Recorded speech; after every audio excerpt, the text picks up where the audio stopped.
Hello and welcome to Autodidact IS. Today's editorial topics are geopolitics without geoeconomics, a fool's earn. Second one is mineral security partnership. Third one is the ban on export of broken rice. And fourth one is a not so clean bill on health. ये हमारा चार topic है, इसको हम लोग देखते हैं। First topic से पहले हम अपने बारे में आपको बताना चाहेंगे, ये ज़रूरी है क्योंकि इसके बाद ही आपको फेथ आएगा कि हम बता रहे वो सही है या गलत है। ठीक है, तो देखिए मेरा नाम अरुण कुमार होगा। ये अब मेरा 6 साल होने जा रहा है, 6 साल अब 7 साल हो जाएगा। और सिर्फ यूपीएससी को ही पढ़ा रहा हूँ मैं, जीएस और ऑप्शनल भी, ऑप्शनल ज्योग्राफी है था मेरा। और जीएस में आपका इकोनॉमिक्स, पॉलिटी और एथिक्स, ये 3 ऐसे किया था हमने, पढ़ाया है। और मेरा बीटेक है, बीटेक 2010 में ही ये मैं पास आउट हुआ हूँ, 2010 में। और 2 टाइम यूपीएससी मेंस लिखा है, 2015 और 16। उसके बाद मैं पढ़ा ही रहा हूँ। ठीक है, तो आप एक फेथ जनरेट करने के लिए ज़रूरी है कि अपने बारे में मैं बता दूँ। ठीक है, बाकी मेरे जो साथी हैं जो मेरे साथ काम कर रहे हैं, तो ये सारे हैं। ठीक है, चलिए हम लोग फर्स्ट पे चलते हैं, जियो पॉलिटिकल विदाउट जियो इकोनॉमी। ठीक है, तो देखिए ये जो आर्टिकल है, ये जो मेजर फोकस था राइटर का, वो बोल रहे थे कि जियो पॉलिटिक्स अगर आप करना चाहते हो, उसमें अगर आप अपने आप को ऊपर करना चाह रहे हो, तो ये ज़रूरी है कि आप जियो इकोनॉमिक्स पे भी उतना ही ध्यान दो। ठीक है, एक पहले बोला जाता था economy equal to empire. Empire कितना स्ट्रांग होगा वहाँ का इकोनॉमी डिसाइड करता था। ठीक है, कि अगर एम्पायर स्ट्रांग है तो उसके पीछे आप देखोगे तो आपका इकोनॉमी जो है वो रोल प्ले करता था। तो वही चीज़ आज भी रेलेवेंट है, ऐसा नहीं, ये इसमें नहीं बताया गया है, मैं ऐसे बता रहे हैं आपको। ठीक है, तो इसमें यही मेन थीम है और इसी को इसको सब्सटेंशिएट करने के लिए, इस चीज़ को प्रूव करने के लिए अलग अलग एग्जाम्पल लेके ये जो राइटर है वो बताएं। और ये स्टार्ट बेसिकली आपका हो रहा है इंडो पैसिफिक इकोनॉमिक फ्रेमवर्क को एक तरह से इसमें डिस्कस किया गया है। तो हम लोग स्टार्ट करते हैं। इसको एक से नहीं लिए हम लोग, 2-3 आर्टिकल पढ़ने के बाद, 2-3 क्या 4-5 आर्टिकल हो गया, उसके बाद हम इसको बनाए। तो आप कोशिश करना कि इसको एक बार गो थ्रू ज़रूर हो लें समझाने के बाद। तो देखिए मल्टी कंट्री ट्रेड एग्रीमेंट अगर आप बात करो, तो अभी जो मेजर जो है जिसमें इंडिया नहीं गया, तो एक तो आरसीईपी जो रीजनल कम्प्रिहेंसिव इकोनॉमिक पार्टनरशिप था। और ये पिछले हमको लगता है 17 या 18 में न्यूज़ में था, या 18 या 19 में, जिस साल ये जो चाइना लेड है और इसमें एशियान भी कंट्री भी है और इंडिया इसमें नहीं जाता है। उसका अलग रीज़न देता है कि हम इंडिया को इसमें घाटा होने वाला था, चाइना ज़्यादा फ़ायदा ले लेता। तो वो चीज़ आपको थोड़ा मोड़ा आइडिया होगा, नहीं होगा तो फिर अभी इतना ही जान लीजिए कि इसमें चाइना बेसिकली लीड कर रहा था और इंडिया के हिसाब से चाइना को ज़्यादा फ़ायदा होने वाला था, इसलिए इंडिया इसमें नहीं गया। दूसरा है ट्रांस पैसिफिक पार्टनरशिप। ठीक है, इसमें भी हमको लगता है 16 में ये बना था और इसमें 12 कंट्री इसमें आपका है। ठीक है, तो ये बेसिकली पैसिफिक रिम बोलते हैं, जैसे ये वाला जो एरिया है ना, ये पैसिफिक रिम है ना, अगर आप ज्योग्राफी पढ़े होगे या ज्योग्राफी में ही है, रिंग ऑफ फायर वाला पैसिफिक रिम इसी को बोलते हैं। तो ये वाला जो एरिया में है, तो उसी से ये बना हुआ है जो मेजर कंट्री है 12 कंट्री का। इसमें भी आप देखोगे तो यूएस जो डोनाल्ड ट्रंप थे 17 में, इस चीज़ को छोड़ देते हैं कि नहीं हम इसमें नहीं जाएंगे, इसमें फिर से दोबारा कुछ बातचीत होगा तब हम इसमें एंट्री करेंगे। ठीक है, तो यहाँ पे भी इंडिया ज्वाइन नहीं है। ठीक है, इसमें अभी चाइना ये ट्रांस पैसिफिक जो पार्टनरशिप है, चाइना चाह रहा है इसमें ज्वाइन होने का। ठीक है, तो और अगला जो अभी हाल फिलहाल में जो न्यूज़ में है, जिसके लिए हम लोग ये आर्टिकल बनाए हैं, वो है इंडो पैसिफिक इकोनॉमिक फ्रेमवर्क। ठीक है, और ये बेसिकली आपको यूएस लेड है, यूएस मेन इसको लीड कर रहा है। ठीक है ना, यूएस मेन लीडर है इसमें और वही इसको बना रहा है। इसमें चाइना नहीं है। ठीक है, ध्यान रखिएगा, इसमें चाइना नहीं है, यूएस लेड है ये। ठीक है, चाइना इसमें नहीं। और इंडिया इसमें है, इंडिया इसका पार्ट है। इसमें 14 कंट्री है जिसमें इंडिया इंक्लूडेड है। इसमें अगर इस फिगर को, अगर चाइना को हटा दो, तो बाकी जो कंट्री जो 12 कंट्री है, जैसे है ना US and the 12 other country, China को छोड़ दीजिए, तो सारा आपको यहाँ पे मिल जाएंगे।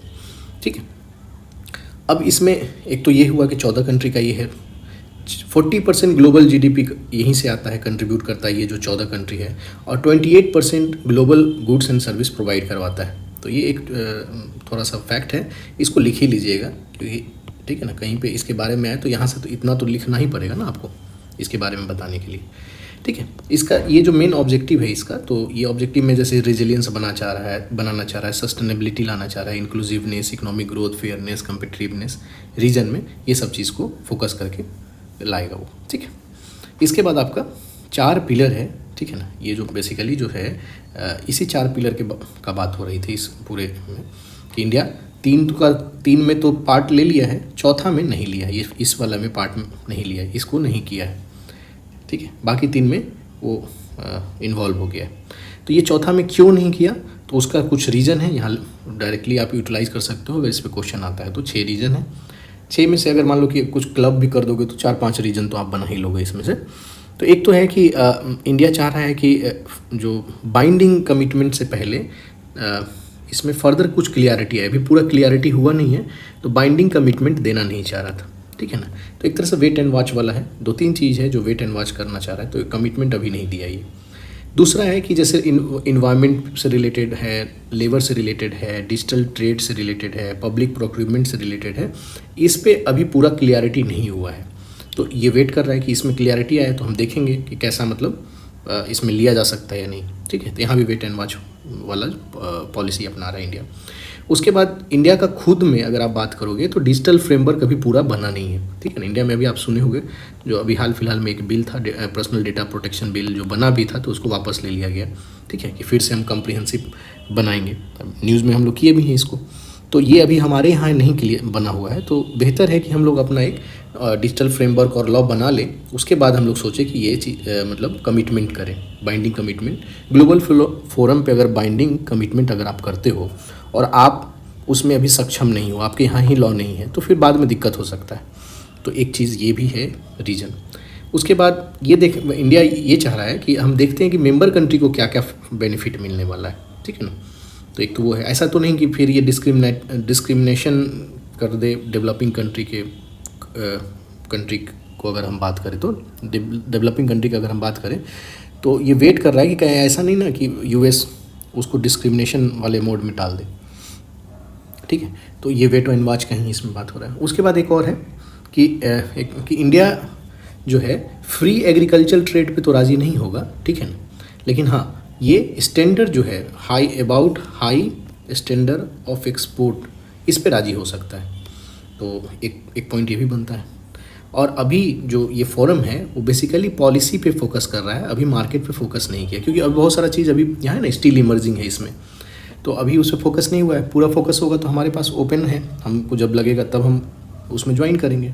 बाइंडिंग कमिटमेंट अभी इंडिया नहीं किया है। ठीक है, नहीं किया, इसका 2-4 पॉइंट तो आपको याद हो जाएगा, अगर समझ में आ जाएगा तो इसमें से 2-3 पॉइंट तो लिख ही दोगे। ठीक है, अब इसके बाद ये होता है कि क्या इंडिया नहीं ज्वाइन किया, तो इससे इंडिया को का बैड आइडिया कैसे हो सकता है। Why staying out of IPEF is a bad idea, क्यों बैड आइडिया माना जा रहा है राइटर के अकॉर्डिंगली। तो राइटर ये बोल रहा है कि जैसे इंडिया जो है अधिकांशतर देखता है, फियर है कि चाइना डोमिनेट कर रहा है रीजनल मार्केट में। देखोगे तो इंडिया में भी अगर इंडिया और चाइना का ट्रेड देखोगे तो इंडिया जो है डिफिसिट में है, सरप्लस चाइना है। चाइना ज़्यादा एक्सपोर्ट करता है इंडिया में कंपेरेटिवली, अगर इंडिया का बात करो तो इंडिया कम करता है एक्सपोर्ट। तो एक और बाकी एरिया में भी डोमिनेंसी चाइना का बढ़ रहा है।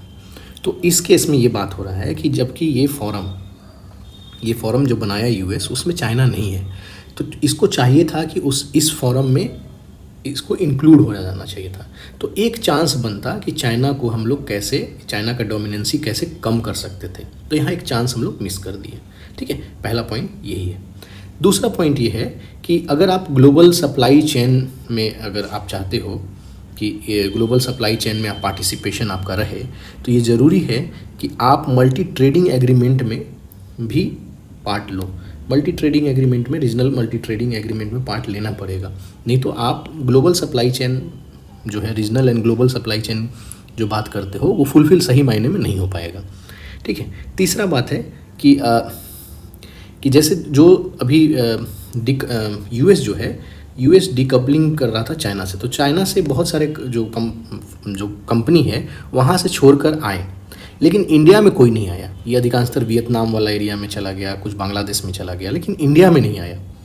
तो यहाँ पे ये बता रहे हैं राइटर कि हम लोग को कुछ तो अपने यहाँ पे सही करना पड़ेगा, ठीक है ना, not turn up at India door, ठीक है ना। ये कहता है कि इंडिया का highlight the fact that we need to get out house in order, ठीक है ना।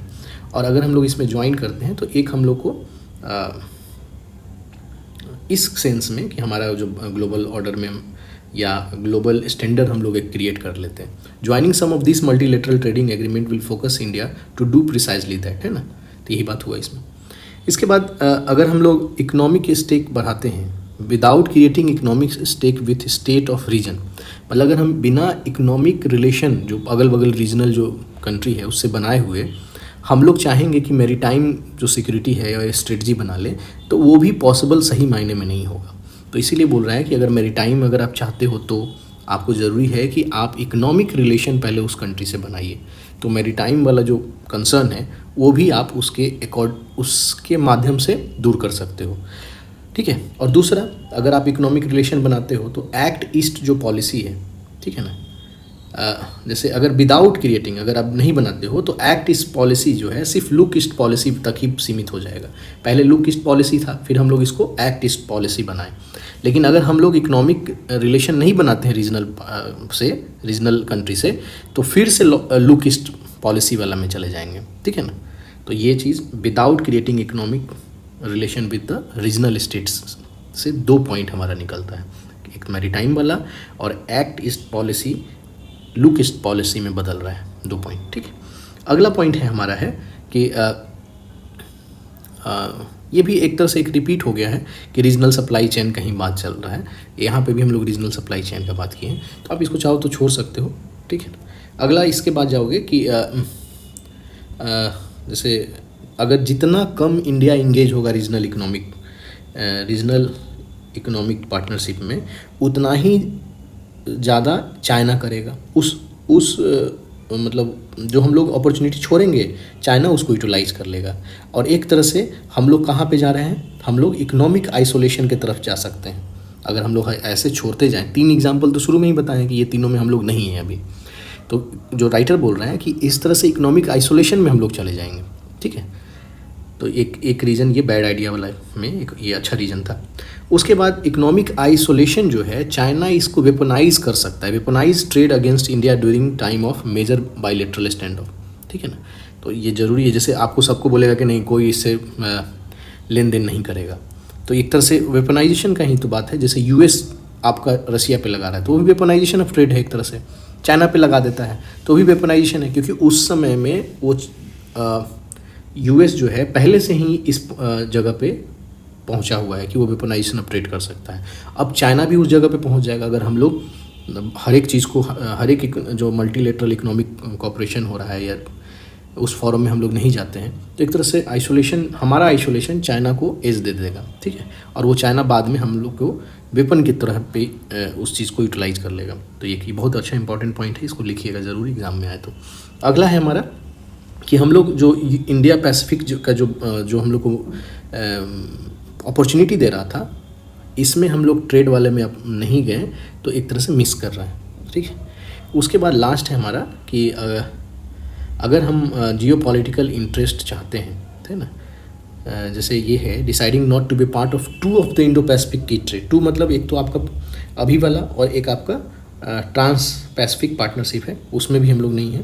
तो ये दोनों में से नहीं है, तो हम लोग एक तरह से जो जियो पॉलिटिकल इंटरेस्ट जो हमारा रीजन में एक तरह से घट गया। एक तरह से इंडिया में have effectively undermine the pursuits of its own geopolitical interest in the region, ठीक है।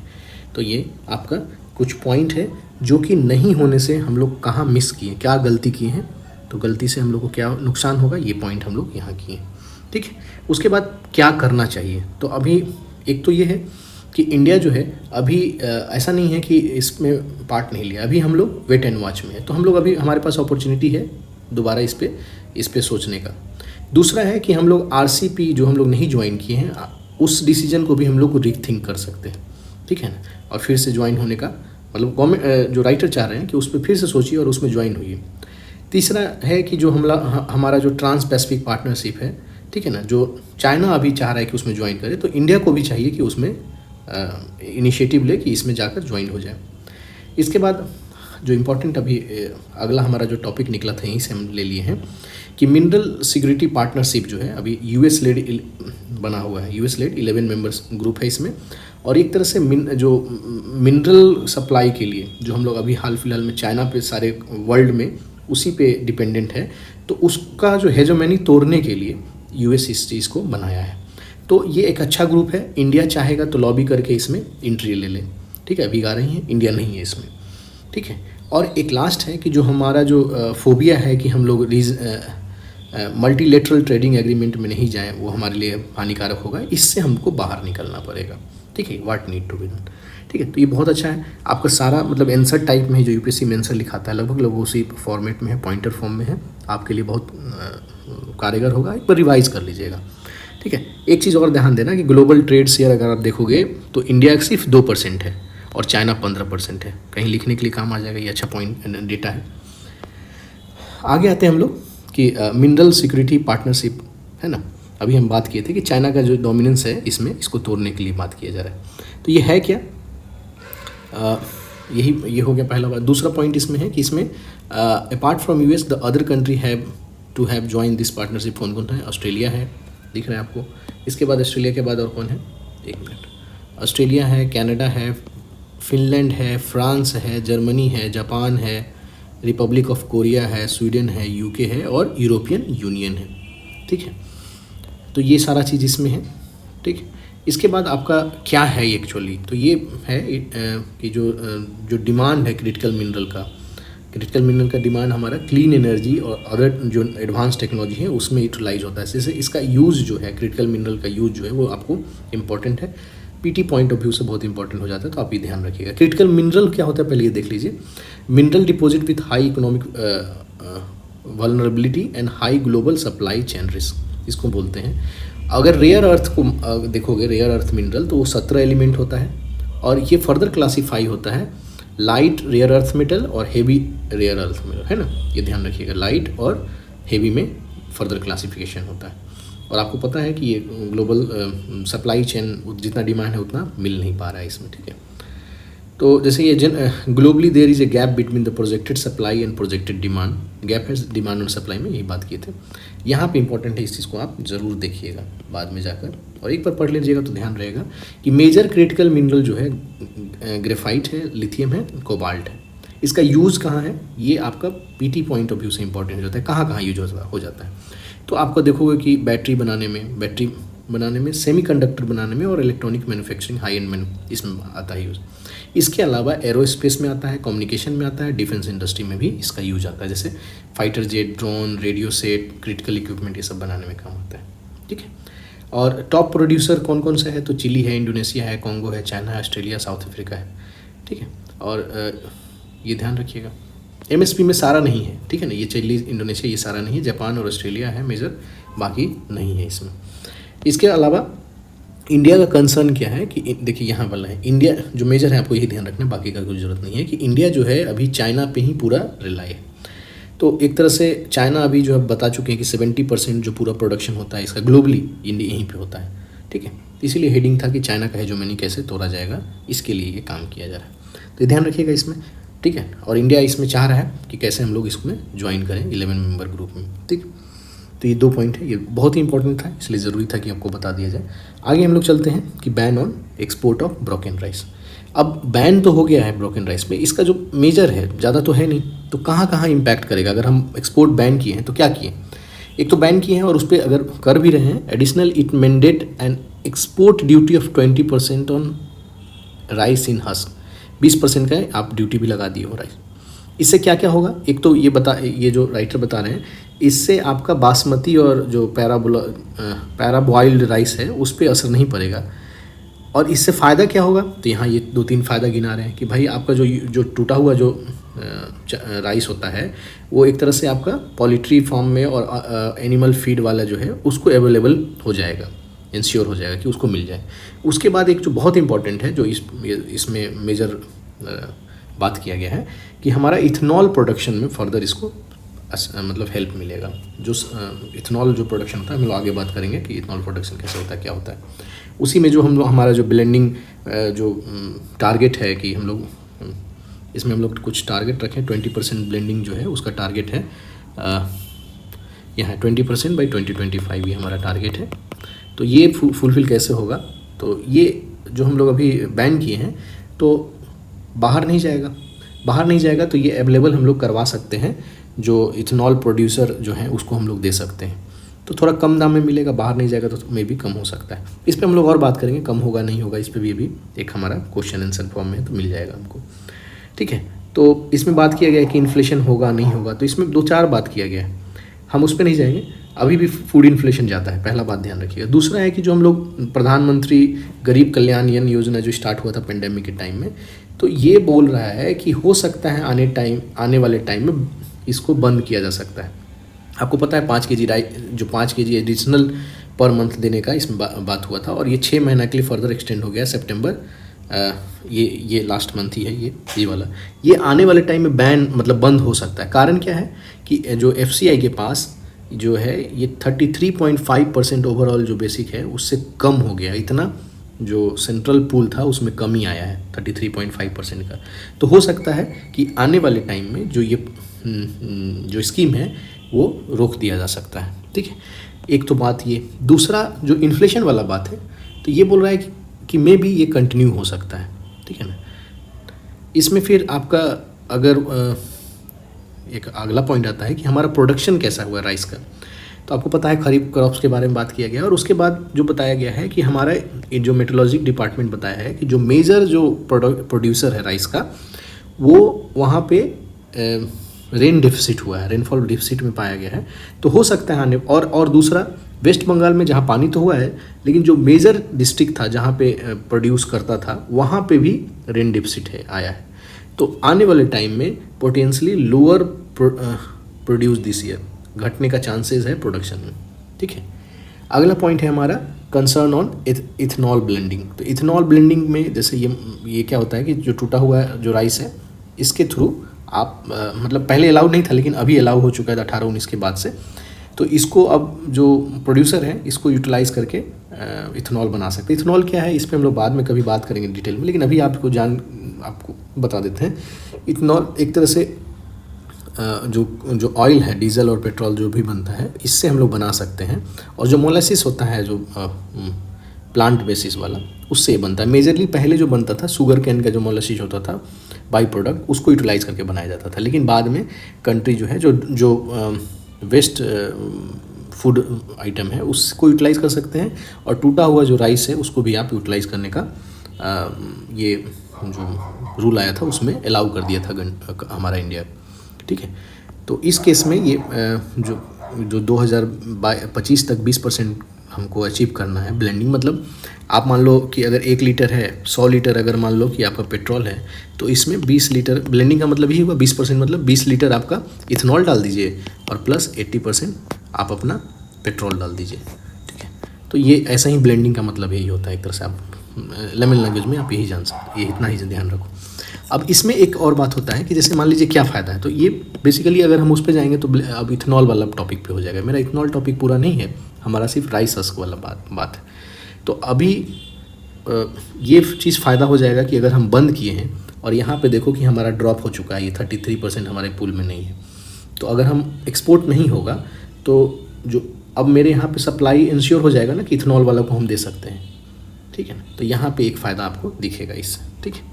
और इसमें एक दो पॉइंट ये भी दिया गया है कि जो इथेनॉल ब्लेंडिंग जो राइस के थ्रू हो रहा था, तो जो पहले राइस से होता था FCI से देखा गया कि ये पहले 2.2 करोड़ लीटर ही हुआ करता था। इतना से जब अलाउ किया गया तो ये बढ़ के हो गया 26 इतना करोड़ लीटर बढ़ गया। 10 गुना बढ़ोतरी इसमें देखने को मिला है, ठीक है। और जो बाहर से खरीद के हम करते हैं, ये FCI के थ्रू अगर आप राइस खरीद के जो बना रहे हैं उसका ये डेटा है, और बाहर से कोई खरीद रहा है तो उसका बहुत कम है ना। From the damage food grain outside the FCI purview stood only 16.36, इतना ही, बहुत कम है ये, ठीक है। तो अभी अगर बंद होगा तो ये वाला जो पॉइंट है, ये वाला जो पार्ट है, ये अब बढ़ेगा, क्योंकि अब FCI के पास है नहीं, तो बाहर से ही अब खरीदना पड़ेगा। तो बाहर से खरीदने के लिए क्या है, बाहर आप एक्सपोर्ट करोगे नहीं तो मार्केट में, इंडिया के मार्केट में तो अवेलेबल रहेगा। तो ये हो सकता है ये आगे वाले टाइम में बढ़ेगा, ठीक है। अब इसमें बोला है कि अगर हम बैन किए हैं तो ग्लोबली क्या इफेक्ट पड़ेगा। जैसे इसमें बात हो रहा था कि रसिया और यूक्रेन में जो वार हो रहा है, यूक्रेन एक तरह से वीट बाउल है जो गेहूं को सप्लाई करता है। तो बहुत सारे आदमी जो कंट्री हैं अब इंडिया पे निर्भर हो गए। तो अब इंडिया को अगर हम बैन कर दिए तो उसको दिक्कत होने वाला है। ठीक है, एक डेटा है, बहुत इंपॉर्टेंट डेटा है कि इंडिया जो है 41% टोटल राइस एक्सपोर्ट कंट्रीब्यूट करता है। तो बहुत इंपॉर्टेंट डाटा है वर्ल्ड का। तो ये आप चीज़ इसको ध्यान रखिएगा। और इसमें देखा था कि बाकी जो 4 है, इसके बाद वाला जो Thailand, Vietnam, Pakistan, United state, एक कंबाइनली वो सबसे ज़्यादा है। ठीक है, और इसमें है कि ब्रोकन राइस जो है एक इसमें larger than the next 4 exporter, ये हो गया ब्रोकन राइस। एक US state department of agriculture बताया है कि इंडिया को accounted for more than half of the commodity global export in the. खैर इसका ज़रूरत नहीं है। अभी एक और जो डेटा है कि हम लोग कहाँ पे, मेरा जो राइस है वो कहाँ पे जाता था, तो चाइना है सबसे ज़्यादा। उसके बाद ये 2-4 नाम है, इसको ध्यान रखिएगा, इसका कोई और ज़रूरत है नहीं। ठीक है, तो इसमें आपको जो बात जो याद रखना है, तो एक तो राइस बैन हुआ है तो हमारा इथेनॉल प्रोडक्शन पे असर डालेगा। दूसरा हमारा जो पोल्ट्री फार्म और लाइफ स्टॉक जो होता है, एनिमल फीड स्टॉक जो है, उसको एक फ़ायदा करेगा। ठीक है, ये 2 पॉइंट याद रखिएगा। और बाकी जो डेटा है कि 41% हम लोग टोटल ग्लोबल राइस एक्सपोर्ट में हम लोग का भागीदारी है, इससे ज़्यादा ज़रूरत है नहीं। ठीक है, आगे हम लोग आते हैं जो ये बेसिकली अच्छा डेटा पॉइंट्स हम लोग लिए हैं। तो देखिए एक टर्म आता है out of pocket expenditure. Out of pocket expenditure को समझने के लिए सिंपल समझिए कि आप बीमार पड़े तो आपको अपने पॉकेट से कितना पैसा लगाना पड़ा। ठीक है ना, एक्चुअल मायने में। जैसे मान लो कि मेरे यहाँ पे अगर सरकारी हॉस्पिटल रहता तो हम जाते, हमको कम दाम में दवा मिल जाता, कम दाम में सारा हमारा इलाज हो जाता। लेकिन अगर इलाज नहीं है, अगर मान लो सरकारी नहीं है, तो ये भी हो सकता है कि इंश्योरेंस अगर हम लोग किए रहते हैं तो वो उसके द्वारा भी आउट ऑफ पॉकेट एक्सपेंडिचर कम हो सकता है। आप इंश्योरेंस किए हुए हो, आप गए वेदांता में जाके भर्ती हो गए, आपका सारा फ्री में हो जाएगा। तो इससे क्या हो जाता है, फ्री में क्या मतलब आप पैसा दिए, लेकिन comparatively out of pocket expenditure वहाँ कम हो जाता है। लेकिन अगर मान लो कि मेरा इंश्योरेंस भी नहीं है और गवर्नमेंट भी अपना पैसा हेल्थ सेक्टर में नहीं लगा रहा है, मतलब आप जो इंफ्रास्ट्रक्चर होना चाहिए गवर्नमेंट का हेल्थ सेक्टर में उतना कारगर नहीं है, तो आप अपना पर्सनल पैसा यूज़ करते हो और ज़्यादा पैसा आपको मतलब पॉकेट से निकलता है, तो उसी को आउट ऑफ पॉकेट एक्सपेंडिचर करते हैं। ठीक है, अभी फ़िलहाल जो है आप में इसमें जो याद करने वाला है जो 5-6 पॉइंट है, आप इसको हेल्थ वाले जो डेटा कॉपी है, ठीक है ना, उसमें आप लिख लेना। क्योंकि पहले ये 62% हुआ करता था, अभी आपका 53% के आसपास पहुंच गया इंडिया का, खास कर बात करो तो, है ना। तो आप इसमें जो 5-6 पॉइंट है, एक तो आप ये रखना याद कि नेशनल हेल्थ अकाउंट इतना है, ये फिगर दिया है नेशनल हेल्थ अकाउंट 19-20। ठीक है, इसमें ये बात किया कि गवर्नमेंट का हेल्थ एक्सपेंडिचर कितना है, तो 3.39, ये ध्यान रखिएगा, पहला पॉइंट। दूसरा, इंडिया का जो out of pocket health expenditure है 53.2% है, दूसरा पॉइंट।